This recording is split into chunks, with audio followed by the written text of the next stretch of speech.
we're here to talk about Alexis Smith, her snake path, and the extraordinary new mural, which is actually created in 1987, that will be installed at the end of this year, 2020, at UCSD's new neighborhood along Torrey Pines Road. And we have with us Anthony Graham, who is Associate Curator with the Museum of Contemporary Art, San Diego. He's currently organizing an exhibition that will present almost 5 decades of work by Alexis Smith. His recent exhibitions at the museum include the artist Nancy Lupo and a show called Bound to the Earth, Art, Materiality, and the Natural World, drawn from the museum's collection. And we have, of course, Mary Beebe, the illustrious director of the Stuart collection, and she knew Alexis Smith even before that when she was director of the Portland Center for the Visual Arts, when you first met Alexis. Is that right, Mary? That's right. We did a show with her and Chris Burden and Michael Asher and a few others in the 70s at the space I was running, the Portland Center for Visual Arts in Portland, Oregon. And so we became friends at that time. And of course, I was thinking about her for the Stuart collection. I went to see the Brooklyn mural, and I thought, oh, wow, this is incredible. And I had originally asked her if she could do something for the whole Warren Mall. And she was talking about maybe doing it with some other people, but it was too big, and we didn't have that much money. And so she suddenly had this idea about making the snake path real. What this mural is a image of a highway coming down through the California mountains, through the orange groves, and becoming a snake, the serpent of knowledge from the Garden of Eden. And then across the front of it are 8 collages that are pictures of, or some of them are real, actual things that you might find on the side of the road, sort of discarded or thrown out the window by a kid or whatever. And across that is a quotation from Jack Kerouac's On the Road. I'll just turn to Anthony and just ask you, Anthony, how you came to sort of know Alexis Smith, and perhaps you could talk a little bit about the nature of collage and how that has influenced what she has done and how her work originated. Yeah, I first learned about Alexis Smith's work when I joined the museum in 2015. An early project that I did was a collection show, putting works from our holdings on view. And I was sort of organizing this small show around just California and LA and the art scene at the time, in the 60s and 70s. And so Alexis' work was included in that show, and that was kind of my introduction to her. And when researching the piece that I was including is called The American Way, it's this 1980 collage, I realized that she had not had a significant museum exhibition since the early 1990s, and that shocked me. So it was this sort of this sort of ongoing question of like, well, who is Alexis Smith? And she's hard to pin down. And it was especially tough because there hasn't been a ton written about her. And so that was my, sort of interest in her work initially in connection to the fact that I was really interested in the way that she has been so committed to collage for so long, as this really specific practice that, she began in the 1970s. But, in interviews, she's also said that, collage is something that she did since childhood, this kind of like scrapbooky hobby of cutting up magazines and pasting them together. But that it was in college when she was at UC Irvine that a friend encouraged her to take an art class, and she began to understand how this thing she felt was intuitive could be, artistic, and that it was about simply about changing its context, that by calling it art and calling herself an artist, this thing that felt natural became so specific. And so throughout the 1970s, she continued these really almost minimalist and somewhat austere collages where, small objects were placed onto sheets of paper that had text typewritten onto the bottom of them. And that, those, in some ways, they sort of look like a scrapbook that's been, unbound and put on the wall, or they look like sheets of a movie script. And as she developed her work, they became increasingly complex in terms of their formal components. The way that she used language changed over time. At times, she has foregone language altogether. But it also sort of created this process that I think lent itself eventually to her installations and public work, which was, the power of bringing objects together and understanding that the objects themselves could have sort of conversations and reveal meanings about our lives and our culture. We'll talk about the specifics of the mural itself in a moment and the collages that are included there. But let's just talk about the snake, since it sort of happened, even though it happened after the mural. We didn't really experience the mural, we experienced the snake, and it changed when it became a snake and when it became this enormous installation at UCSD. So maybe you could talk a little bit about what it's about for Alexis, and then also about what it was about sort of for the evolution of the Stuart collection, because it was a huge leap forward in a way for us at the Stuart collection. Well, it was our most ambitious project so far at the time.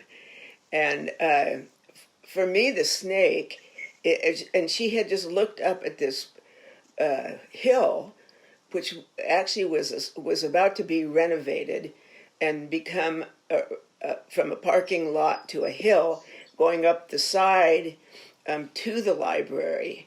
And she said, maybe we could make a real snake, real being, visual snake, working its way up to the library. And then she added a Garden of Eden, so this is her sort of collage part coming in.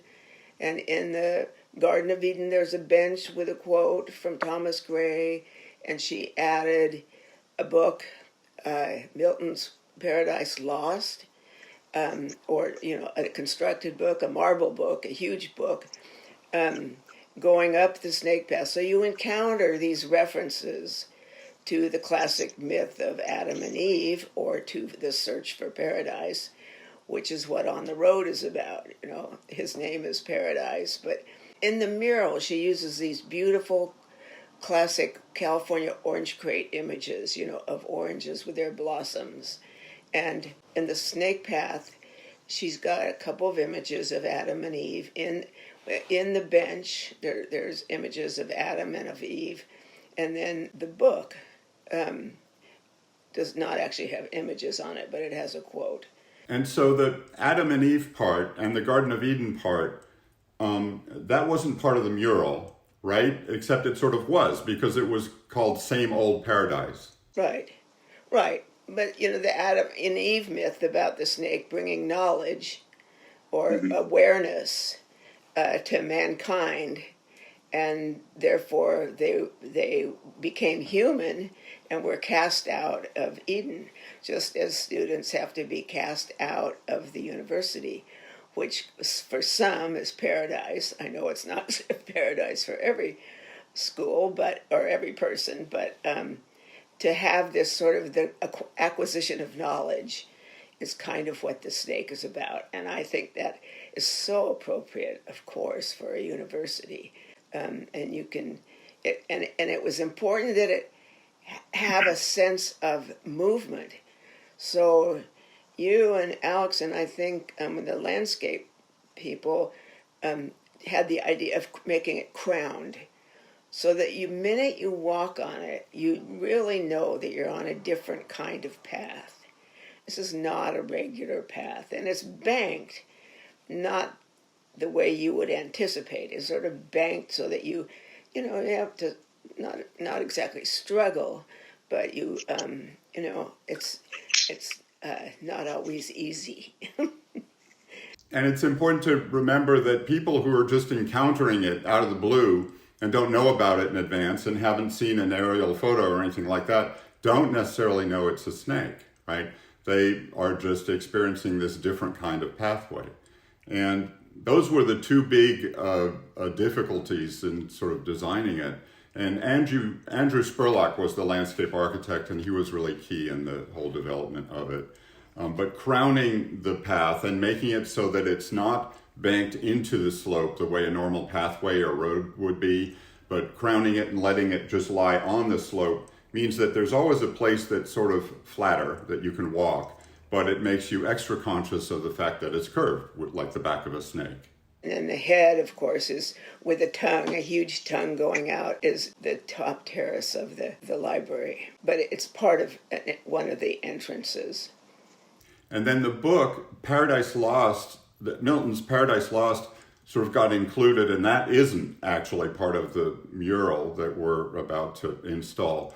And the book itself, the design for the book, and this goes back to the way Alexis works, I think, in this kind of contingent way. The book itself was given to her by Italo Skenga, right?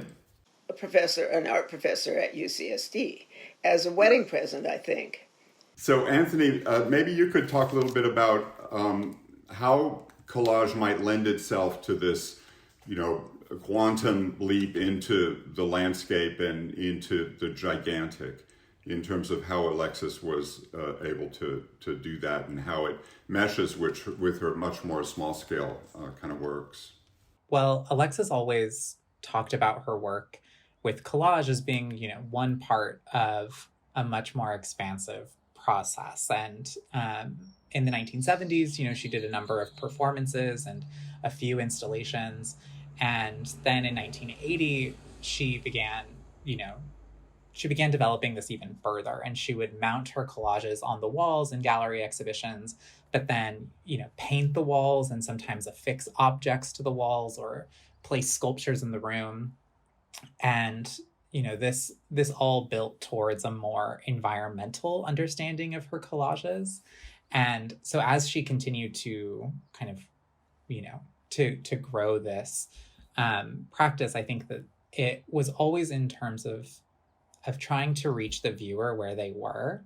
And I think this is also, this is clear in her choice of references, that she wanted things to seem kind of relatable, or that things that people might recognize. She was interested in breaking down high culture and low culture. And so with her public projects, this was, another opportunity to engage an audience that might not be expecting to see an artwork.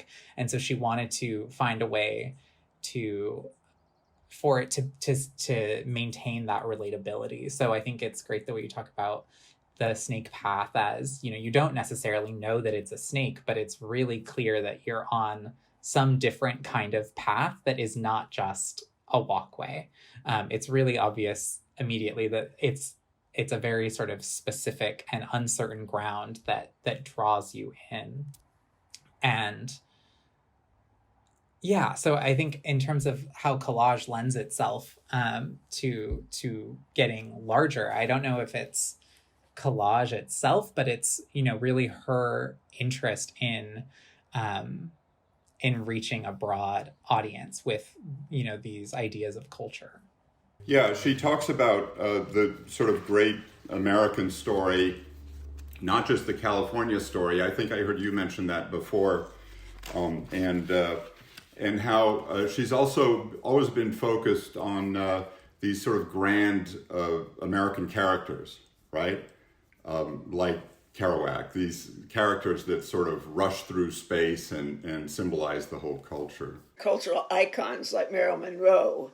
The museum owns Men Don't Make Passes at Girls That Wear Glasses. And she often incorporates literature, which I think is one of the key things. about her work is that she plays off literature, and she's got her favorite authors like Kerouac and Jack London and Raymond Chandler and those guys of the late 50s or whatever, but a certain period of America when there were stars, and there were, maybe they still are, I don't know. And I remember in the 90s when we were building this and we were in constant communication with Alexis, that was in the day of answering machines. And she always had a message, and it was always a little bit of Raymond Chandler from Alexis Smith, a quotation, and she'd change it every week or every month.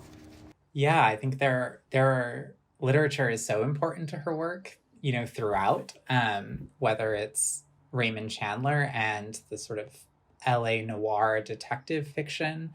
And I think Chandler specifically holds such a special place in Alexis's work because of the way that his books reflected on Los Angeles and this, but they were also these really relatable, detective fictions that also became movies. And so much of Smith's work is talked about in terms of Hollywood, because she herself, was a lifelong Los Angeles resident, and that she had taken her name from a Hollywood starlet. And so there's this way that Alexis is, a California artist and really was thinking about Los Angeles and Hollywood as a special and unique place. But like you're saying, Mathieu, so many of her subjects and themes have a broader impact. And she's really thinking about the unique experience of, American life. And I think that that's where someone like Jack Kerouac enters the picture. She would talk about her own influences. She would kind of elide the art historical and instead place herself in a lineage that she would call quirky American geniuses. And this included Jack Kerouac, this included Frank Lloyd Wright, the architect, or Isadora Duncan, who can be seen as the creator of modern dance. All of these really unusual figures that had little to do with collage, but everything to do with a really particular American sensibility of reinvention and experimentation. And I think that was really important to Alexis. And so there's also this idea of, and I think there's this idea that first comes out in Same Old Paradise, the mural, which is this kind of, almost manifest destiny of, of heading out west, into these orange groves, and this sense of adventure and the possibilities of the open road. And, for all of the romance of the open road, it can be quite treacherous. And it is this snake that is seductive and offers knowledge and experience, but, those things come at some cost. And there's, this is another really common thing in Alexis's work, is that there's this dark underside. Things are romantic, but they're also quite perilous. She loved driving. Is what I started. She loved to drive, and in California, that's another thing. A lot of California artists really love the open road and love to drive, and she loved to drive fast. And I was once in a car accident with her when she was driving, and she was very upset. It was pretty minor, but it was right in Santa Monica, and she was quite upset. I'm remembering the sort of unrolling of this giant mural after 30 years, and that was a kind of really extraordinary experience. And actually walking along it, walking along the orange grove, and the scale of this thing was so immense that you almost felt like you were really in the landscape. And the whole thing that happens when you're driving down a road and you see the rows of orange trees or whatever they might be, kind of flash and have this sort of moire-like thing happening as you can see down the various allées at the different angles. That's happening. There's 6 vanishing points in this backdrop, in this mural. There's 6 different vanishing points that she worked on and sort of developed in the design of it.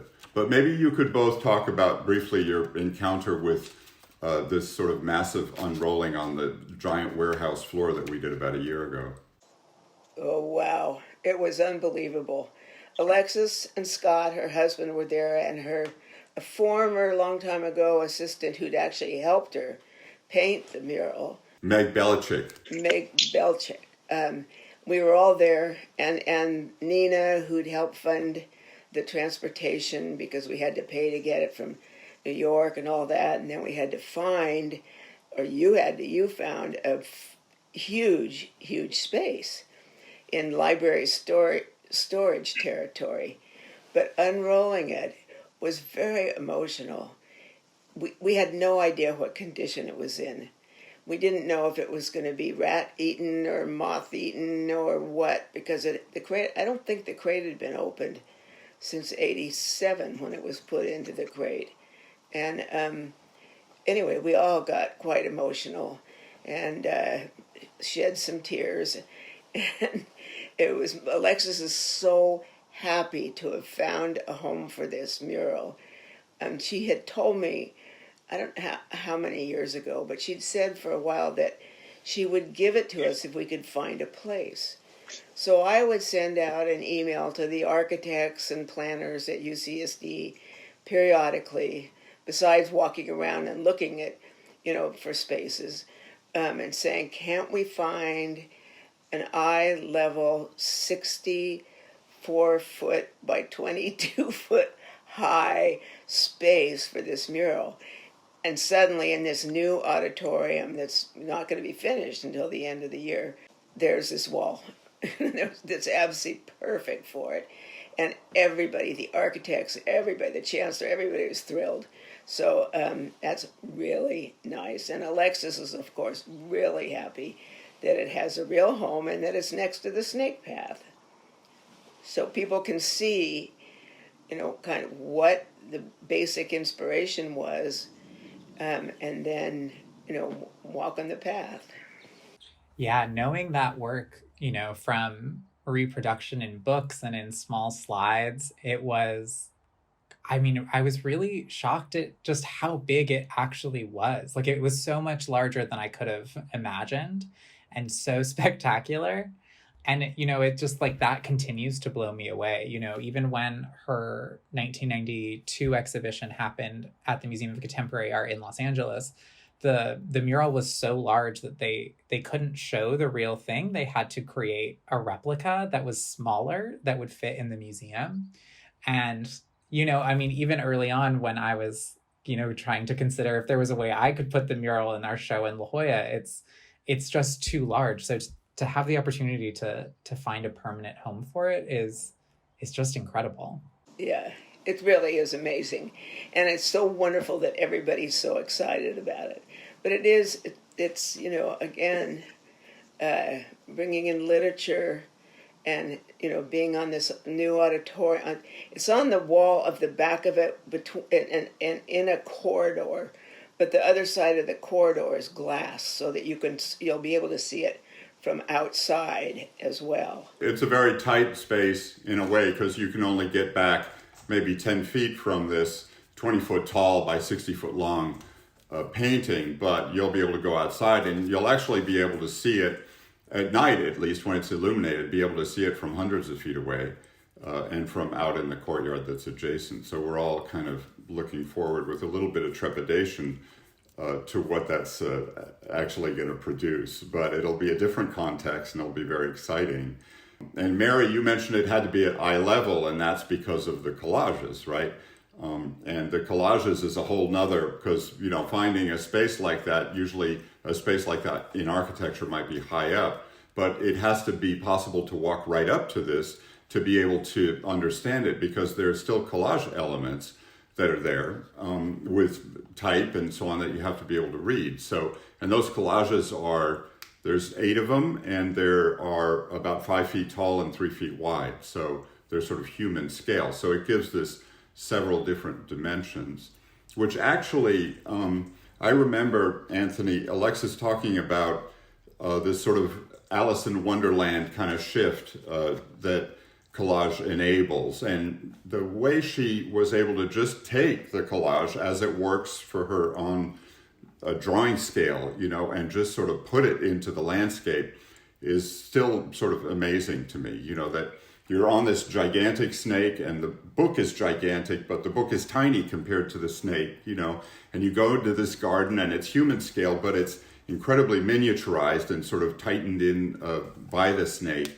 And collage, just in the way that it is, you can put a sort of an image there's an image on a matchbook or whatever, and you can put that next to something that's much larger, and there are these shifts of scale that happen at the collage scale, which lend themselves perfectly to the landscape scale. I always think of the book as you're entering Wonderland, or is it a monument, or is it a Wonderland of Alice in Wonderland? The scale all, you don't know whether it's bigger or smaller, and I think that's part of it, obviously, and that relates to collage. Mm-hmm. Yeah, the experience of the viewer and the way that a work is perceived is really important in I think all of her collages, even in the sort of small book-like pieces where she's thinking about, the act of reading and how reading becomes this sort of performative action that, you're reading the words on her collages, but you're also reading their relationships to the images or the objects. And in the public works, you're right, it is this like Wonderland-esque thing where the body just completely shifts in its scale. And you can think of how this functions in so many of her public projects, whether the convention center in LA or the auditorium in Ohio, where the collage of whatever it might be is sort of integrated into the architecture, kind of how it's integrated into the landscape at UCSD, and creates this kind of impossible experience where you'll never see it in its totality, but you can move through it and kind of experience the work over time. Mary, let's talk about Sixth College and the whole new living and learning neighborhood and the scale of that, and then when is this going to happen? Well, the scale of this whole new neighborhood, it's, I think, 6 or 8 buildings, plus this auditorium. The buildings, I think 3 of them are dorms, closest to the ocean or on the far west side. And then the others are offices, and there's a craft center, which disappeared a few years ago on campus that everybody loved. And so now they're bringing it back, which, again, everybody's excited about that. And so it all kind of ties in with theater and movies. The auditorium, it's not a marquee, but it's a highly visible image. And we hope that building is going to be done by the end of this year or early next year. That would be 2021. And it'll obviously be the last thing that goes in, but you've worked mostly with all the architects and engineers to figure out a really good placement and with proper lighting and everything. So we're confident that it's going to be pretty spectacular. This new living and learning neighborhood, the other half of it, the eastern half, will be the new headquarters of all the humanities on campus. Literature, philosophy, history the departments will be housed there, as well as the deans of arts and humanities and the dean of social science. And there's several social science departments, economics and others that are going to be headquartered there. So it's going to be a really significant part of the campus, a really key part. And it's also kind of on axis with the library and with the snake. It's basically directly west, about 300 yards from where the snake is. So all of that is pretty terrific. Anthony, I just wanted to ask you about the show that's coming up, and maybe you could talk about that at the museum. Yeah, the museum is, of course, in the middle of its own construction and renovation process in La Jolla. And so the exhibition of Alexis's work will be in that new building once it's completed, which we we hope will be in 2022. So that's when the exhibition is planned, and it will be the first, dedicated survey of Alexis's work since 1991, when the Whitney Museum in New York organized a survey of her work. So it will present almost 5 decades of her career, from her early, typeset collages in the 1970s to, room-sized installations. And we're very fortunate that the Stuart collection is so close by, with 2 of the most important examples of her public practice. So that'll be an incredible asset to the exhibition as well. And also, I just wanted to piggyback on the humanities aspect of the new campus, how fitting that is, because Alexis, always talks about how literature is so important to her work precisely because she was an avid reader. And, she started college, she would say, as a humanities major. She, was studying French and thought she would be a French teacher. And so she often described that experience as being one of the, sort of key influences on her artistic interests, and how, this interest in literature never her Anthony, how does the whole idea of paradise and the snake fit in with her larger work, with the whole expanse of Alexis' work? Alexis described all of her work or almost all of her work, being about the loss of innocence. And especially in the late 80s and early 90s, she became interested in Jack Kerouac. She produced an extensive body of work using On the Road. She actually had 2 exhibitions called On the Road and El Dorado On the Road 2. And Same Old Paradise, happened the year before that first exhibition, and Snake Path happened the year after the second one. So they're these perfect bookends to a really important series for her. She would talk about these both of these exhibitions as being her first grown-up practice, where she felt like she was really, I think, had mastered her use of quoting literature and combining them with different images and objects. And all of this work was about, the open road and connected to her love of driving and this kind of sense of adventure that is reflected in Kerouac's book, in this sort of search for paradise. And again, this sort of dark underside of an innocence lost. Yes, because the book is definitely about an innocence lost. The book is almost shockingly about that. So I'll just read these quotations, and Mary or Anthony, maybe you might want to respond to them. They go like this, and I think they were selected out because they encapsulate these ideas you were just talking about, Anthony. The first one is, "The road was straight as an arrow. The moths smashed our windshield. My eyes ached in nightmare day. I suddenly saw the whole country as an oyster for us to open, and the pearl was there. A fast car, a coast to reach, a woman at the end of the road. I looked greedily out the window. Somewhere along the line there'd be girls, visions, everything. Somewhere along the line the pearl would be handed to me." Yeah. She loved that quote, and she remembers it. She can still recite it. The thing that I love about it is that,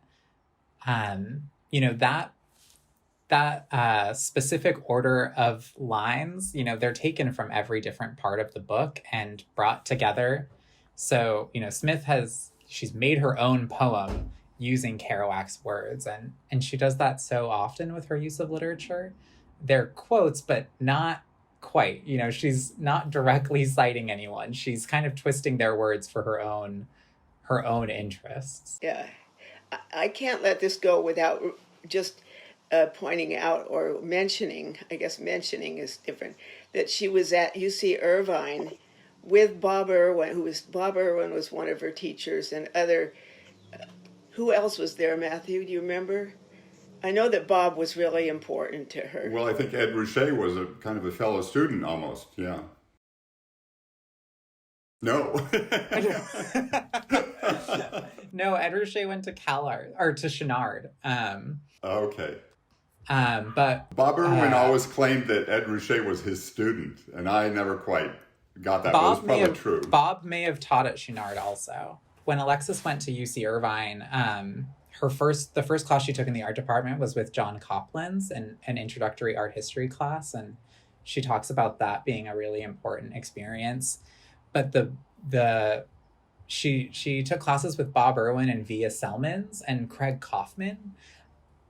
And what's interesting is that, formally her work has so little to do with any of those artists. And she would often talk about how Irvine was unique because it didn't teach her how to be an artist, but it taught her that being an artist was possible. And so all of those, teachers and artists were important to her because, they introduced her to the art world, and they sort of gave her permission to be there. That's great. Yeah. Describes it perfectly. Yeah, because UC Irvine at the time was a brand new school, and it was known for being very experimental. And Alexis went there because she thought, Irvine was far enough away from home that she could say she went away to college, even though she hadn't left California. She hadn't left California at all. I don't think she's ever left California, lived anywhere else. Not for an extensive period of time. She's had residencies and taught at other schools, but including UCSD. She taught at UCSD, yeah. Yeah. There's at least one interview where she talks about, she would go to San Diego whenever she was having a hard time. Oh dear, well, I'm not going to go into that, but yeah, she talks about moving back here every once in a while in a fantasy. This really took a long time, and it really was a huge effort, the snake. It was multi-year. It was different from anything we'd done before, and different in that way from many of the projects we've done since. It was so hands-on, and the people who worked on it were so integral to it. This company, Glazer Tile, got completely involved in it. They printed T-shirts that said Team Snake, and they were totally engaged. And they were thrilled that the snake eventually got into, Tile and Masonry magazine or something like that as an achievement just on a technical level of tile installation. And also the people, Rich Sedivy and someone who painted who painted the actual design for the backdrop. There's a beautiful gouache painting that we have now at the Stuart collection as part of this acquisition of the mural that is a gouache. And Alexis produced that from her studio. And it was painted at her studio, and then it was the UCLA theater department and Rich Sedivy, who was an artisan there, a scene painter, who painted a lot of the backdrop, painted a lot of the mural based on Alexis' very specific directions. The other thing I'd want to mention about the making of it was that Alexis was just obsessed with details. And a lot of people that worked with her were, it was just like a little too much, how much she would focus on the details. But she always said, and I think it's really true, that the more you focus on those, the more in a way they disappear, the more it looks completely natural. And that was something she said over and over again, that if we get this right, if we get a perfect, sort of immaculate design solutions, then all that stuff disappears and it just flows. And it does. She was right. Mary and Anthony, thank you so much for doing this. And we can all look forward to this extraordinary event happening in about 6 months or less. And we really look forward as well 2 years from now to the opening at the Museum of Contemporary Art San Diego. Welcome to the live part of our little presentation, and thank you for being here. We have Mary and Anthony, and some questions have come through from all of you watching. Here's the first one, and this probably goes to Mary. Will it be possible to have an Alexis Smith event to celebrate the coming of the mural to 6th College? Well, we certainly hope so. We, what can I say? This COVID thing has thrown everybody off.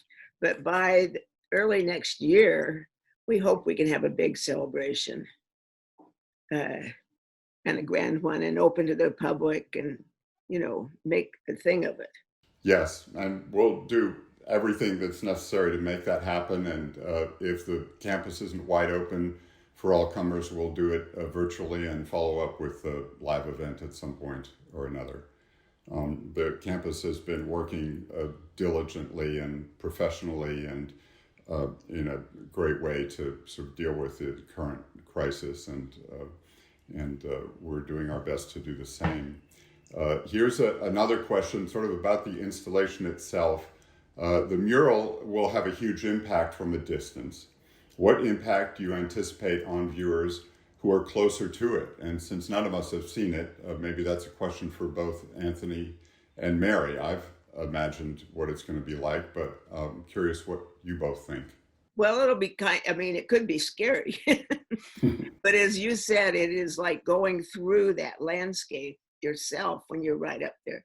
And you can focus on the collages, or you can be freaked out by the snake's head. But I think people are so positive about it all. I know not everybody loves snakes, but this snake is going to be kind of enchanting.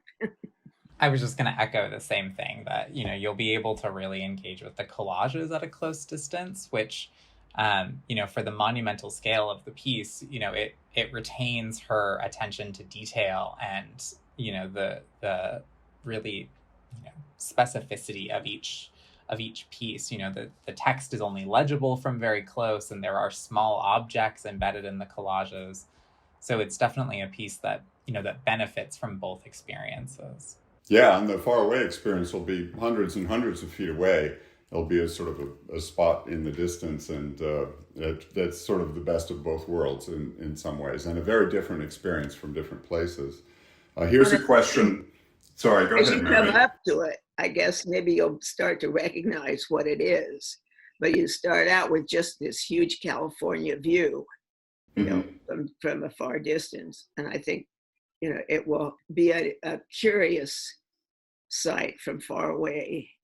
And then as you get up, it'll turn into this incredible mural, big image. Anthony, a question about Alexis' work. When did she start doing public commissions, and where are some other permanent commissions? Yeah, she started doing public commissions in the early 1980s. I believe the first one is called The Grand in Grand Rapids, Michigan in 1982. Unfortunately, I don't think that piece exists anymore. I know that it doesn't. Yeah. The theater, it was in a theater lobby, which has, since been renovated.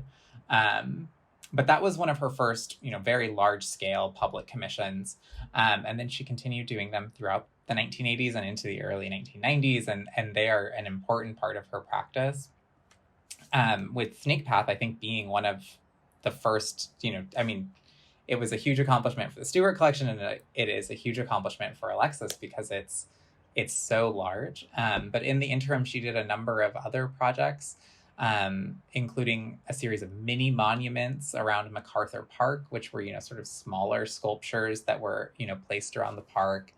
And I think two of her other largest projects, like Snake Path, would be the Convention Center in LA, where she did this terrazzo floor of the lobbies, and a similar project, similar only in that its use of terrazzo at the Ohio State University sports arena. And both of those projects, similarly to Snake Path, are kind of integrated into, an existing site, in those cases, architecture instead of the landscape, but are this very kind of like physical visual experience. Here's a kind of practical question. There's a couple of them. This one is, will the mural be behind a barrier? Will preservation be a problem? And that's something that sort of naturally comes up. I'll go ahead and answer that, Mary, and then go to you. Makes sense. The mural is in a very shallow recess, which doesn't really protect it, but it is recessed, so it's marked that way. In some of the video that UCTV put together so well for us, you can see a kind of magenta line, and there is a low barrier that will be there that will indicate, obviously, that you're not supposed to go across. And then we also have various gadgets that will stop people from touching it. If you reach out towards it and get too close, say within 6 inches, there will be something, a beep or a voice or something that tells you to please not touch. Nothing that disrupts the operation of the building or the auditorium next door. But we do have all of that stuff and cameras and so on. So while it's not a museum and protected the way museums are, it's also a very durable surface. And we were stunned when we unrolled it how not only immaculate it was, but how durable it is. And so we have all those things sort of taken into consideration, but obviously this is a public space and it's open to students and so on. But the works in the Stuart collection have been pretty well cared for by the community for many, many years. And respected. We've not had, and knock on wood, a vandalism problem. But also, what we decided with the UCSD architects and planners and people to use the original, to use the actual canvas, but in case it gets seriously damaged or something, or it fades terribly or something, which we don't think it will, but we have had made unbelievable photographs by Philip Schultz Ritterman so that it could be reproduced on canvas if necessary. So we're not going to lose it. And we're happy about that. Yes, that's what we were doing in the unrolling that you saw a video of.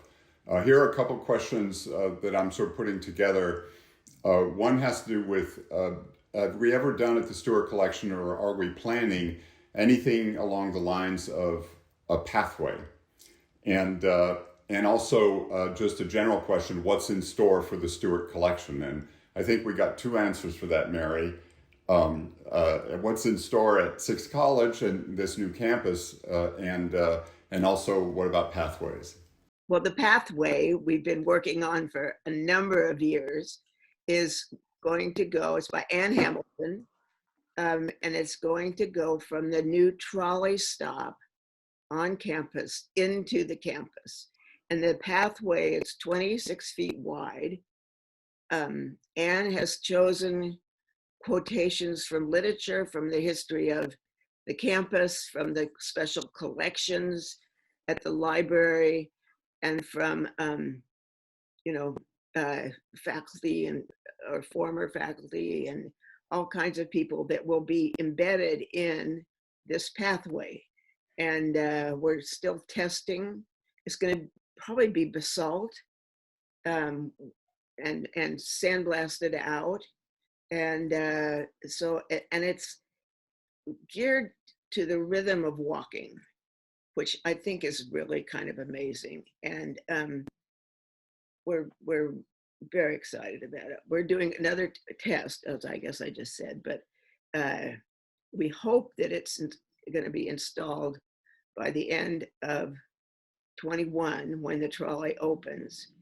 And then we have high hopes that it can get extended, even further into the campus, but that's uncertain, partly because of COVID and construction slowdowns, etc.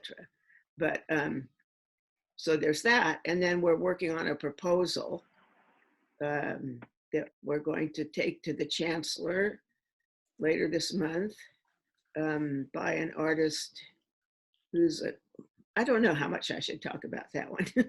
Right, because we don't have the official sanction for it, right? It's pretty exciting. And we've involved many members of the community, and the Craft Center has been a kind of a key participant in it. And so I guess we should keep it a secret for a little while. But we do have a couple more of these presentations coming up. I want to mention one for Terry Allen, one for Ian Hamilton Finley, and we'll might even know more at that time. So we'll leave it at that. I have a general question that came through that has to do with Alexis' work and how it's perceived today, and maybe I'll direct that toward Anthony. Does it relate to things that are going on in Los Angeles today, or in the wider art world? And do you see connections, from this work that began in the 1970s and has extended through to today, and much more contemporary and younger artists working today? Alexis's work has always, formally, she's always looked quite singular amidst her peers and amidst, the contemporary art scene as it's evolved and changed, especially through her commitment to collage as a medium. And yet, her subjects and her themes persist and remain kind of, not, I wouldn't say timeless, but they remain relevant. They remain questions that we're continuing to ask ourselves. And, so much of Alexis's work is about, looking to the past to understand our present. And, at the time that might have been in the 80s, looking back to the 40s, or in the 90s, looking back to Jack Kerouac. And even though I think those cultural reference points are shifting, for example, like the quotes or the movies or the books that she's citing may not be as sort of readily accessible to a viewer today like they might have been, or maybe they still are. And I think that's exactly kind of what's exciting about her work, is that she's always trying to understand the bigger ideas, the bigger themes that are embedded in our books and our movies and our culture, and trying to tease out, what's really kind of hidden in there. And so it's sort of always, an exciting challenge. And certainly the loss of innocence is an eternal theme. It's always relevant. It's what we all have to deal with and go through and become grown-ups, hopefully. And the idea today of a paradise lost is certainly very contemporary, and a paradise perhaps regained and lost again. Yeah, there's a question about, kind of an interesting question that's about, are there other works in the Stuart collection that come out of an artwork? In other words, as opposed to simply proposal documents, an actual artwork that is the sort of source material or the inspiration for a larger installation. That would be for Mary, and there's one thing pops into my head, but it's mostly on the order of models. Can you think of anything, Mary? Well, I'm just thinking about the Bruce Nauman Vices and Virtues, which is it's kind of different, but it sparked, when he was chosen to represent the U.S. in the Venice Biennale, we allowed them to make a smaller replica, which is different than what you're talking about. But he also did different vices and virtues in stone. Yes. He engraved them in stone. And so he used it for other works. But the one that they did made for Venice around the American Pavilion, that version was not for sale. It could not. We allowed it to go to Switzerland as some other exhibition where they sort of rearranged everything, but then it had to be destroyed because our piece is unique. So we always try to have unique things for the Stuart collection. And we have some models that are pretty much works of art. I think of the Sun God and this beautiful model, 1:5 scale model that Niki Saint-Phal made and painted in gouache and just in these beautiful colors, and that remains for sure. Hawkinson's model too. Yes, we do. What Tim used were reproductions, miniatures of the actual rocks we found. Yes, at a ½ inch to a foot, and that he was able to play with and form the bear. And he could have never sort of we could have never formed that bear without that process of Tim working with his hands directly on it. Yeah, because the stones are too heavy. I mean, They certainly are. 30,000 pounds, 35,000. The whole thing weighs 360,000 pounds. Is that right, Matthew? Anyway, Yes. something like that. Anthony, were you going to say something, or? I thought, I could be misremembering, but I thought that Dohosa had also previously made work about kind of the home on a tornado, and that certainly nothing was realized like the piece at the Stuart collection, but that it was a formal idea that he had kind of addressed before. But maybe that was a maquette, and I'm just misunderstanding. No, I mean, he's dealt with the idea of home for a long time as one of his main concerns, and that seemed appropriate for a campus. But he gave us two proposals, and the one was the garden on the back of a truck that appeared as if a Korean garden, as if it had been driven all the way from Korea, which of course is impossible. And the other one was the house. And we took deep breaths and said, we've got to do the house. Let's just go over the dates. So early 2021 for the installation, the completion of Sixth College, of that whole complex. There may be students actually arriving sooner than that in the fall, but then that would be the time for the installation of the mural. And Anthony, the Alexis Smith retrospective, when is that planned? It is scheduled for fall 2022. As ever, our schedules remained nimble as we're all kind of, being affected by our current closures. But that is the plan, and I remain hopeful. Fall 2022. Well, we really look forward to that, and we sure look forward to the mural.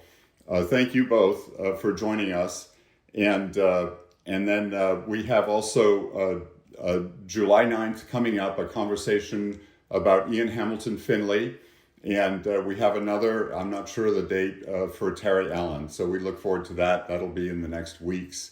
I want to thank everyone who's here for joining us. I thank you for your questions, and I want to really thank UCTV and John Manier for engineering and your colleagues, John, for putting together that great presentation that we saw before this question and answer. So thank you all.